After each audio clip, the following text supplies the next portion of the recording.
আসসালামু আলাইকুম। আজ শুক্রবার ১৬ই মাঘ, ১০ই শাবান, ৩০শে জানুয়ারি। বাংলাদেশ বেতার সিলেট সংবাদ পড়ছি শিমুল আক্তার। সিলেটের বিভাগীয় কমিশনার খান মোহাম্মদ রেজা নবী বলেছেন, আগামীতে রাষ্ট্র ব্যবস্থায় যারা নেতৃত্বে আসবেন তাদেরকে অবশ্যই পরিশীলিত, সৎ এবং দেশপ্রেমিক হতে হবে। গডফাদার মুক্ত সমাজ এবং গডফাদার মুক্ত বাংলাদেশ গড়তে সবাইকে প্রতিজ্ঞাবদ্ধ হয়ে কাজ করতে হবে। তিনি গতকাল গোলাপগঞ্জ উপজেলা সরকারি এমসি একাডেমি স্কুল অ্যান্ড কলেজে ত্রয়োদশ জাতীয় সংসদ নির্বাচন ও গণভোট উপলক্ষে প্রিজাইডিং অফিসার, সহকারী প্রিজাইডিং অফিসার ও পোলিং অফিসারদের দুদিনব্যাপী কর্মশালার উদ্বোধনী অনুষ্ঠানে প্রধান অতিথির বক্তব্যে এসব কথা বলেন।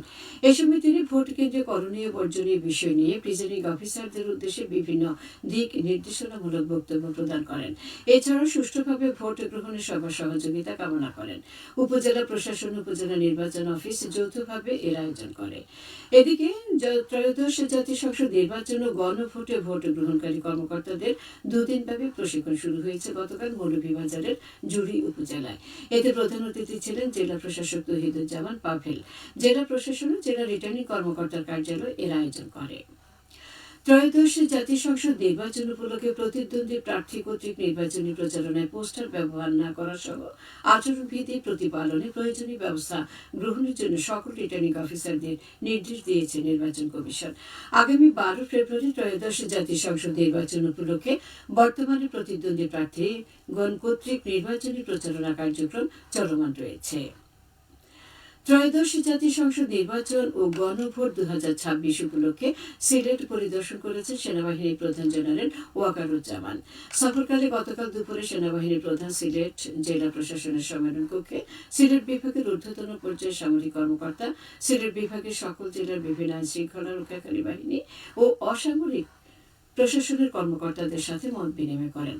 মত বিনিময়কালে আসন্ন জাতীয় সংসদ নির্বাচনকে শান্তিপূর্ণ, নিরপেক্ষ ও সুষ্ঠুভাবে সম্পন্ন করার লক্ষ্যে আন্তঃপ্রাতিষ্ঠানিক সমন্বয় এবং সামগ্রিক নিরাপত্তা ব্যবস্থাপনা নিয়ে আলোচনা করেন তিনি।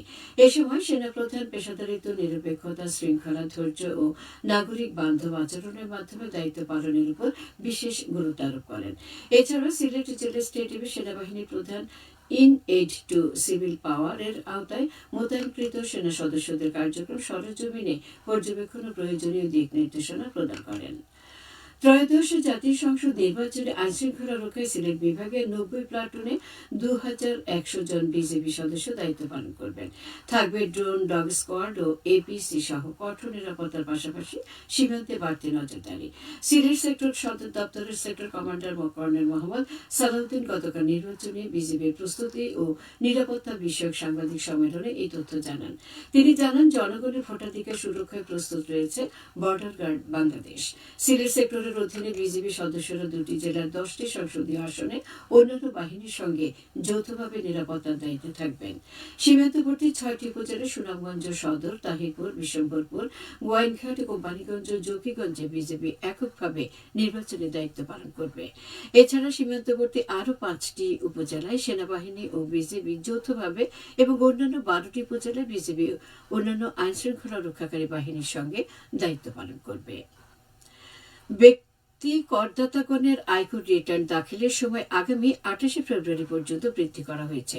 গতকাল জাতীয় রাজস্ব বোর্ডের সূত্রে তথ্য জানানো হয়েছে। রিটার্ন দাখিলের সুবিধার্থে আগামী ৩১ জানুয়ারির পরিবর্তে ২৮ ফেব্রুয়ারি তারিখ নির্ধারণ করা হয়েছে। বাংলাদেশ কারিগরি শিক্ষা বোর্ডের অধীনে অনুষ্ঠিত ২০২৫ সালের এসএসসি ও দাখিল ভোকেশনাল নবম শ্রেণী সমাপনী পরীক্ষার ফলাফল পুনঃনিরীক্ষণের আবেদন প্রক্রিয়া আগামী ১ ফেব্রুয়ারি থেকে শুরু হবে। গতকাল বোর্ডের ওয়েবসাইটে প্রকাশিত এক বিজ্ঞপ্তিতে তথ্য জানানো হয়েছে। বিজ্ঞপ্তিতে জানানো হয়েছে, আগামী ৭ ফেব্রুয়ারি পর্যন্ত সংশ্লিষ্ট প্রতিষ্ঠানের মাধ্যমে অনলাইনে পুনঃনিরীক্ষণের আবেদন করা যাবে। কবি আব্দুল গফফার দত্ত চৌধুরীর মৃত্যুবার্ষিকী উপলক্ষে দিনব্যাপী নানা কর্মসূচি অনুষ্ঠিত হবে আজ সিলেটে। কেনব্রিজ সংলগ্ন সারদা স্মৃতি ভবনে দিনব্যাপী কর্মসূচির মধ্যে রয়েছে আলোচনা সভা, সঙ্গীত প্রতিযোগিতা এবং পুরস্কার বিতরণ।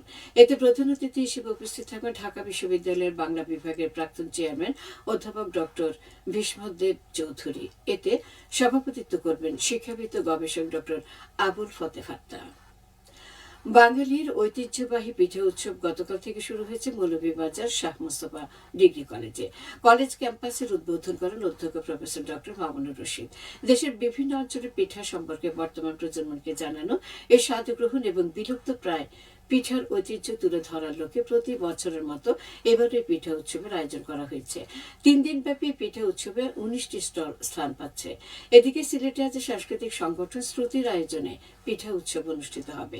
নগরীর ব্লুবার্ড স্কুল অ্যান্ড কলেজ মাঠে দিনব্যাপী উৎসবে নানান পদের পিঠা প্রদর্শনের পাশাপাশি পরিবেশিত হবে সঙ্গীত, নৃত্য ও আবৃত্তি। সবশেষে আবহাওয়া। আজ বেলা 1টা পর্যন্ত পূর্বাভাসে বলা হয়েছে সিলেট সহ পার্শ্ববর্তী এলাকার জন্য কোনো সতর্কবাণী নেই এবং কোনো সংকেতও দেখাতে হবে না। আজ সিলেটে সর্বোচ্চ তাপমাত্রা ছিল আজ সিলেটে সূর্যোদয় হয়েছে 6:36 এবং সূর্য অস্ত যাবে সন্ধ্যে 5:36। সংবাদ শেষ হলো। পরবর্তী স্থানে সংবাদ প্রচারিত হবে দুপুর 1টা বেজে 5 মিনিটে।